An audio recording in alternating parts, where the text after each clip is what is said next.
hadith. The hadith is in Abu Dawood. Isn't this the case today? Because when you meet these brothers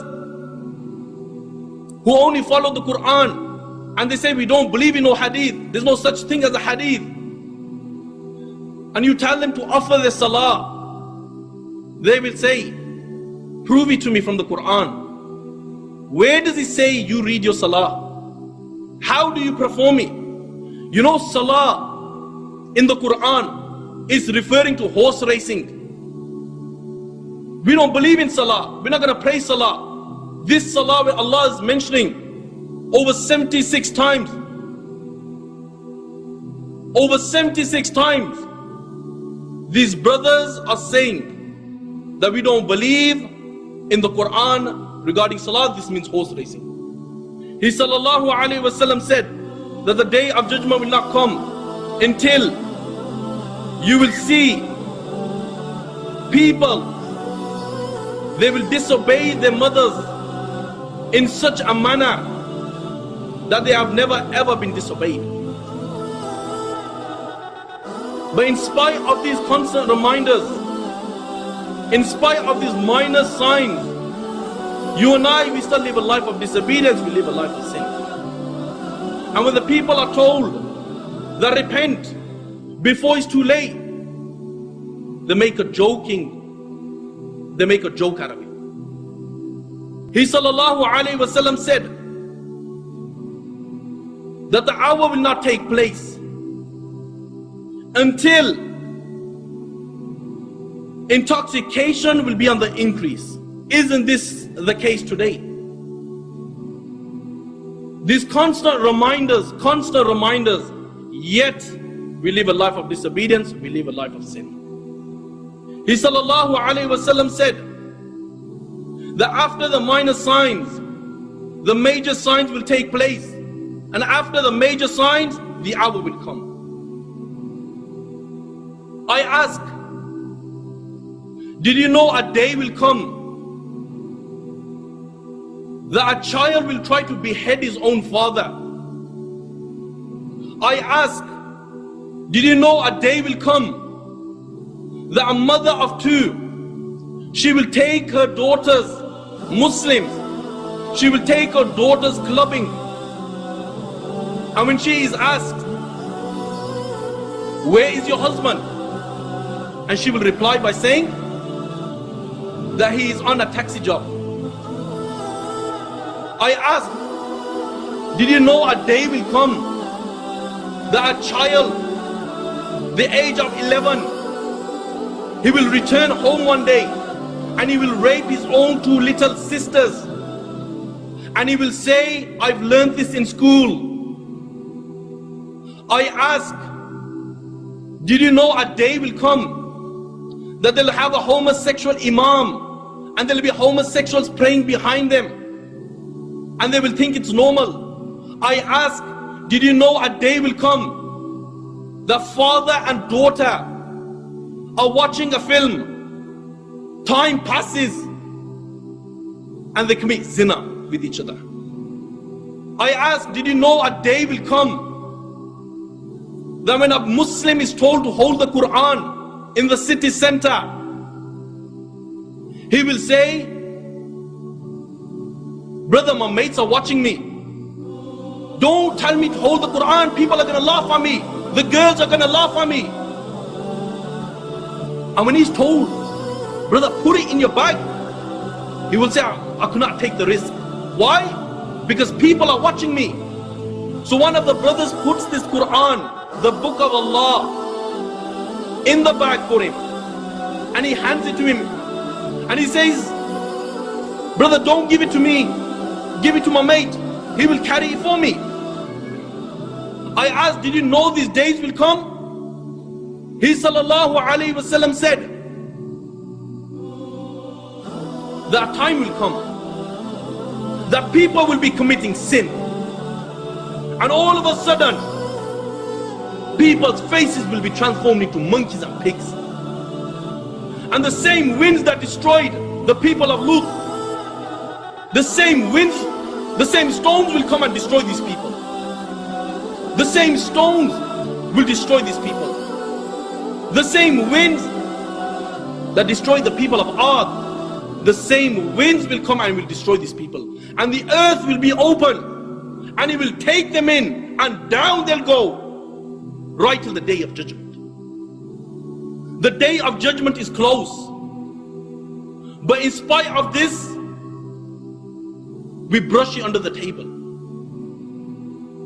He sallallahu alayhi wasallam said that for 40 years there'll be no iman. Whether it's in Medina, whether it's in Sham, whether it's in Bosnia, whether it's in Chechnya, whether it's in Afghanistan, whether it's in Pakistan, there will be no iman. And then all of a sudden, on a Friday, he sallallahu alayhi wasallam said that the hour will come. It will come on a Friday. He sallallahu alayhi wasallam said that the hour will come all of a sudden without you even realizing it. He sallallahu alayhi wasallam said that before a transaction takes place, the hour will come. Before the person lifts a morsel to his mouth, before the morsel reaches his mouth, the hour will take place. And Allah the Almighty will order Israfil alayhi salam to blow through the horn. This angel is such that his eyes are fixed on the throne of the Creator. This angel is such that one ring of his horn is bigger than the east and west put together. This angel is such that he does not blink. Why? Fearing that he'll miss the command of Allah. And when he blows through the horn, the Himalayas, the K2, the Everest, they will come to an end.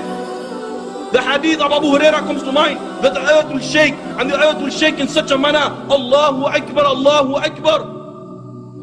You will see it will be like a vessel in the middle of the ocean getting battered by tornadoes. The horn is so terrifying. Allahu Akbar. You will see a mother who's got a baby in her stomach. When she hears the horn, she will miscarry her baby. Why? Because the sound of the horn is so terrifying that a child who's only 10 years old, 15 years old, 16 years old, his face will turn wrinkly, his hair will turn white, he will look like a person who's over 100. Why? Because this is the day of reckoning. And when this is taking place, the mother who's got a child, she on that day will remember that she had a child. Why? Because the sound of the horn. The sound of the horn is so terrifying that you will see mankind will be in a drunken state, but in reality they won't be drunk. The hadith of Abu Huraira comes to mind. He said that Shaitan and his army will begin to run and they will begin to hide. They will begin to run and they will begin to hide. The Quran says on that day there is no refuge. He will look above the people, and what will they see? They will see the sky will look like the black filth of oil. It will crack piece by piece. The earth beneath them, it will crack piece by piece. The oceans will be on fire on that day, and they will explode from their places. Allahu Akbar, picture this in your mind. That the oceans, they will be on fire and they will explode from their places. The stars will lose their shine and they will come crashing down, and there will be darkness everywhere. And when there is darkness everywhere, nothing will remain. Every single thing in the universe will come to an end. The hadith of Abu Huraira says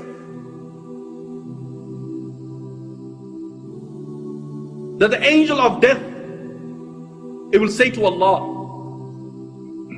"Oh Allah, all those are in the heaven and all those are in the dunya, they have come to an end, except for those who you wish to remain alive, O Allah." Allah will say, "Who remains?" And the angel will say, "Oh Allah, Jibreel remains, Mikael remains, Israfil remains, and the angels who are carrying your throne, they remain." Allah the Almighty will say, "Let death come to Jibreel, let death come to Mikael, let death come to Israfil, and let death come to all those angels who are carrying my throne. Then Allah will say, who remains? Yeah, Allah knows who remains. Allah will say to the angel of death, who remains? And the angel will say, oh Allah, I remain, you remain, no one else remains. Yet then Allah will say, I created you for a purpose. You have fulfilled your purpose. You also die, and He will die. And then Allah the Almighty, He will roll up all the heavens in His hands. He will roll up all the worlds in His hands. And Allah will raise His voice, and Allah will say, I am the Almighty Allah. I am the Almighty Allah. For whom is the divine rule today? For whom is the power today? For whom is the kingdom today? I am the King of all kings. Where are your dictators? Where are your oppressors? No one will answer. Allah Himself will answer. And Allah will say, power is for Allah, might is for Allah, the one, the only, the irresistible. And when this happens, the narration says, the earth will be made flat and will be like a stretched rubber. Allah the Almighty, He will order the heavens to pour rain. And the heavens will pour rain for 40 days. And the water, a certain liquid that is classed as water, will reach 12 cubits. And then Allah the Almighty, He will say to the bodies, form, and they will form. And when they reach their complete, Allah the Almighty will say, Jibrail, Mikael, Israfil, Malak al-Maut, come to life, and they will come to life. And then Allah the Almighty will say, bring the souls. And the souls of the believers will come, and they will be bright. Then the souls of the disbelievers will come, and they will be born on the plain, and they will be dark and murky. Then Allah will order the souls to be placed in the horn, and then Allah the Almighty will order the angel Israfil alayhi salam to blow through the horn, and this angel will blow, and it will give it such a blow that the hadith states that the souls will come out like a swarm of bees, and they will cover the heavens and the earth, and they will enter their bodies, and everybody will be awake. They'll be naked, they'll be uncircumcised, they'll be barefooted, and they'll be looking forward. The hadith states, picture this in your mind, the person who done wudu with perfection, Allahu Akbar, on the plane of resurrection, there'll be light covering his hand, there'll be light covering his face, there'll be light covering his head, there'll be light covering his feet, there'll be light in front of him, there'll be light behind him, there'll be light on the left, there'll be light on the right, there'll be light in front, the light behind, light will be surrounding him. Allahu Akbar. Then comes the Hujjaj, they'll be on the plane of resurrection, Allahu Akbar, Allahu Akbar. They will be saying, Labbaik Allahumma Labbaik, Labbaik Allahumma Labbaik. There'll be light in front of them, there'll be light behind them, there'll be light on the left, there'll be light on the right, they'll be surrounded by light. Then comes the